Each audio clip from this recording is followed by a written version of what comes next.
We begin with the front plank from a waist height position and make sure the athlete can achieve and hold the position with good technique for at least 10 to 15 seconds. We want as straight of a line as possible from head to hip to heel with good engagement of abdominal and hip muscles to keep the spine neutral. The main errors I see in these exercises are lumbar extension or arching the low back due to hips sagging, lumbar flexion or rounding the low back to shift the weight backwards away from the handles, and shoulder shrugging. Here's lumbar extension, or low back arching as the abs fatigue and the hips sag towards the floor. This is lumbar or hip flexion, or low back rounding and closing of the hip angle as the athlete pushes the hips back away from the handles. Finally, we have shoulder shrugging, shifting the load to the upper trapezius muscles instead of keeping the shoulders down and engaged with the torso. Part 1 of our triple progression system for these exercises is handle height. As long as the handles are hanging straight down, the exercise will be harder the lower they are. Start out just around waist height, then decrease to just above knee height, then decrease again to just below knee height. I'm consistently coaching athletes to breathe deep, full breaths into the lower abs during these exercises. I find that a lot of rowers hold their breath during abdominal training or breathe shallowly into the chest and shoulders. This is a lose-lose problem. First, we do an aerobic sport, so we definitely don't want to race with breath holding, and therefore we don't want to train that way either. Second, breath holding reduces engagement of the core muscles that we actually do use during rowing. Holding the breath while training teaches the rower to lock everything together to create stability and fails to develop stability without locking everything together. We then have no stability when we try to go to the performance environment where things cannot be locked together. Part 2 of our triple progression system for these exercises is exercise variation. We can make these a lot harder than just a plank with more movement and complexity required from the hip and shoulder while the core stays stable. The one-arm walk is the first variation after front plank. Here we add just a small amount of forward and backward movement with one hand while the other hand stays stable. This is basically a plank with a little bit of distraction. Alternating walking makes the movement a little harder as now both hands are going at once. One goes forward while the other returns to the starting position. The added complexity might result in breath holding, so check in and make sure we're still getting full, deep breaths. The one-arm stir the pot is where things start to get significantly more challenging. I'll show this from the front view next, too. The key is moving slowly, not rushing the ring around just to get the reps in. Rowing physical therapist Dr. Karen Kallara adds here to synchronize the breath with the rowing rhythm. Choose one way to be the drive and the other way to be the recovery. Then exhale on the drive and inhale on the recovery, just like we want to do when we're rowing.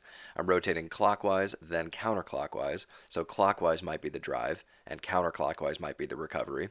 Or we can go even slower and choose the first half of one rotation to be the drive and the other half to be recovery and synchronize the breathing accordingly.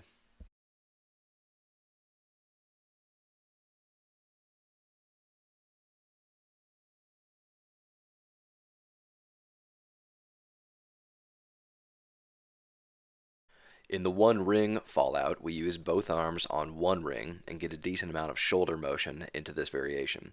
I'll show this from the front view next as well. Note that my hands are on the top of the ring, which makes this possible to get the ring all the way back and forth from the hip to the bottom position. I'm thinking with the rowing rhythm here too, inhaling as I descend to the bottom position of the movement for the recovery, and exhaling as I focus on force production for the drive to return to the top position. As you can see from the front view, I'm alternating which side of my hip I draw the ring to at the top position. This slight rotation adds some abdominal oblique engagement to the exercise as well.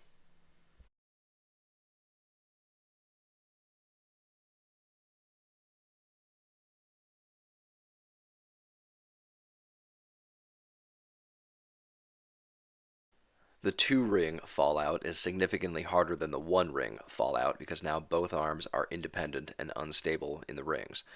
Athletes are very challenged to keep the shoulders down, not shrugging up, and the spine neutral, not shifting into flexion or rounding or extension or arching. Another factor is the movement sequencing. We want the abs to initiate and control the movement with the lats just supporting. I often see athletes engage the lats first, pulling the hands through before the abs are actually working to shift the body weight backwards. This is subtle, but transferable to the skill of rowing, with the hands being the transfer or follow through, not the initiator of force production. The two ring stir the pot is the final variation.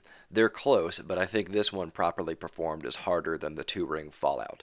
The big challenge is breathing and going slowly. If athletes hold their breath or rush the rotations, this will feel much easier. We get much better transfer to the demands and skill of rowing if we slow down and breathe with the rowing rhythm. Inhale during one phase of rotation for recovery, exhale for the other phase of rotation for the drive, and keep it low in the abdominals with the face relaxed. We can make bigger circles as athlete strength and coordination improves, as well as drop the handle height down lower to make it more challenging. From the front view, I'll also often see athletes' hips swiveling to make the stir the pot motion instead of staying stable while the shoulders rotate around the torso. Try to keep the hips and torso totally stable while the shoulders rotate. Part 3 of our triple progression system for these exercises is time under tension. With handle height, exercise variation, and time, we have lots of ways to progress and keep this exercise challenging. So these are pretty much always in my training programs as long as I have rings or TRX available. This is just one way to progress total time over 7 weeks to give you an example. If you don't have a TRX or gym rings, these exercises can be done similarly with a Physioball or stability ball. They're better with the full suspension trainer due to the increased instability and the greater range of motion that you can get with those, but Physioball alternatives are still worth doing. The same cues, errors, and points of technical emphasis apply on these exercises with regard to spine stability, keeping the shoulders down, and breathing deeply and rhythmically. If you can add equipment to your gym, home gym, or boathouse, a suspension trainer is definitely worth it for the core exercises and many more, including push-ups, bodyweight rows, chin-up variations, shoulder face pulls, and reverse flies, hamstring curls, and more. These all offer the benefit of productive instability at the hands or feet via the suspension system compared to their barbell or ground-based counterparts without becoming so unstable so as to just challenge athlete balance alone. Thanks for watching. Please check out my core training guide at rowingstronger.com for more information.